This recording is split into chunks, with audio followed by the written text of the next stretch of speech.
हमारे भाई हैं, जो बुजुर्ग हैं, जब वो यहाँ पर बॉर्डर्स पे बैठे हुए हैं तो हमारा फर्ज बनता है, हमने भी, क्योंकि इस बार महिला शक्ति है, अपने भाइयों के साथ कंधे से कंधा मिला करके जाने वाली है और अपने सीने पर वो वाटर कैनन झेलेगी। गोलियां चलानी होंगी तो वो भी चला लीजिएगा। बिल्कुल, मैं ट्रैक्टर चला करके, हम लोग गाड़ी चला सकते हैं तो ट्रैक्टर भी चला सकते हैं। और सबसे आगे, मैं बार बार बोल रही हूँ, इस बार महिला शक्ति जो है सबसे आगे होगी।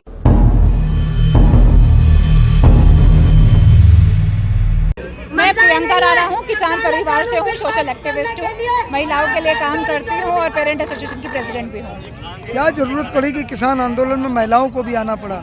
देखिए, महिलाओं से जुड़े हुए मुद्दे हैं और जो हमारे भाई हैं, जो बुजुर्ग हैं, जब वो यहाँ पर बॉर्डर्स पे बैठे हुए हैं तो हमारा फर्ज बनता है, हमने भी तो नमक खाया है। आज हम पढ़ लिख करके यहाँ तक पहुँचे हैं, वो अपने किसान परिवार से हैं और वहीं का नमक खा करके आज हम लोग यहाँ पर आए हैं, तो हमारा फर्ज बनता है। और आगे जा कर के जो आम नागरिक हैं, हमारे बच्चे हैं, वो भी सफ़र करेंगे। तो आज नहीं जागेंगे तो कब जागेंगे? जब हमारे बच्चों को ये सब चीज़ें फेस करनी पड़ेंगी तो तब हम लोगों को नहीं समझ में आएगा क्या? तो मैं तो सभी से कहती हूँ, जितने भी नागरिक हैं, जितने भी महिलाएं हैं, सबसे पहले तो महिलाएं ही घर से बाहर निकलें, क्योंकि नारी शक्ति ही है, महिला शक्ति है जो अपने बच्चों का फ्यूचर सेव कर सकती है, अपने भाइयों को बचा सकती है, अपने बुजुर्गों को बचा सकती है। यहाँ पर हम लोगों ने यज्ञ रखा हुआ था, तो आज मैं नहीं गई हूँ, लेकिन अगली बार मैं जरूर जाऊंगी। और जो वाटर कैनन है, इस बार अगर सरकार तैयारी कर ले, क्योंकि इस बार महिला शक्ति है, अपने भाइयों के साथ कंधे से कंधा मिला करके जाने वाली है और अपने सीने पर वो वाटर कैनन झेलेगी। गोलियां चलानी होंगी तो वो भी चला लीजिएगा। आज ये जो यहाँ हवन किया जा रहा है, इसका क्या मोटिव है?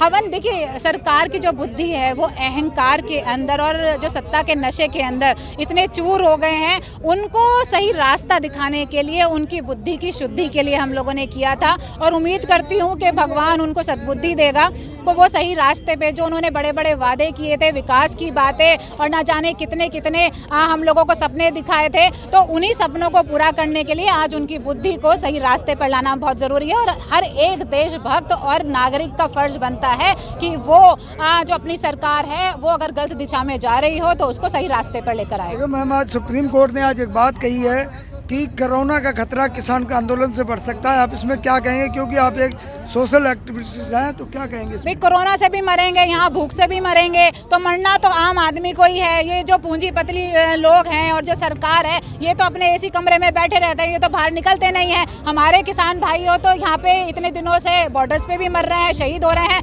वहाँ पर देश की रक्षा के लिए भी मरते हैं। और मुझे बताइए ना, आखिर देश चला कौन रहा है? हमारे किसान भाई तो चला रहे हैं। जो इकोनॉमी है वो किसने संभाली हुई है? जब कोरोना महामारी के अंदर सारा बिजनेस ठप हो गया था और सारा जो इकोनॉमी थी वो डाउन चली गई थी, तो ये किसान भाई थे जिन्होंने इकोनॉमी संभाली थी, पूरे देश का पेट पाल रहे थे। ये जो अन्नदाता हैं, कम से कम इनकी बातें तो सुन लीजिए, जिसने आपकी नाक को बचाया हुआ है।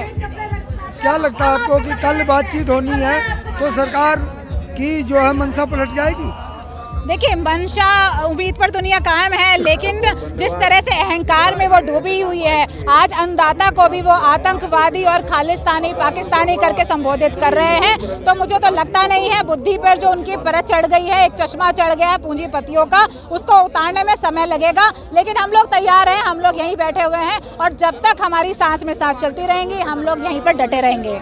आंदोलन के दौरान 60 किसान शहीद हो गए हैं, उनके लिए आप क्या कहना चाहेंगे? देखिए, बहुत दुख की बात है और इसीलिए, क्योंकि मेरे भाई और मेरे बुजुर्ग यहाँ पर शहीद हो रहे हैं, तो मैं इसीलिए आई हूँ। और जिस आदि के मी के अंदर भी ज़मीर बचा है, थोड़ी बहुत भी अपने देश के लिए प्रेम बचा है, उस हर एक आदमी को आज के अन्नदाता के साथ खड़ा होना चाहिए। आज अगर वो नहीं आते तो इतिहास में लिखा जाएगा, जब यहाँ पर जो किसान भाई हैं, अन्नदाता हैं, जब लड़ाई कर रहे थे, आंदोलन कर रहे थे, तब आप अपने घर में छुपे बैठे थे और आपने इस आंदोलन में शामिल ना होकर के अपनी कायरता का सबूत दिया है, ना कि अपनी वीरता का।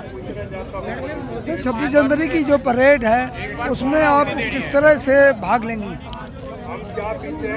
मैं ट्रैक्टर चला करके, हम लोग गाड़ी चला सकते हैं तो ट्रैक्टर भी चला सकते हैं। और सबसे आगे, मैं बार बार बोल रही हूँ, इस बार महिला शक्ति जो है सबसे आगे होगी। और चाहे आप गोली चला लीजिएगा, चाहे वाटर कैनन, हम हर तरीके से तैयार हैं। इस बार हम ये भी देखेंगे कि महिला सम्मान में कौन कौन सी बीजेपी नेता मेरे साथ उस प्रोटेस्ट को ज्वाइन करती है।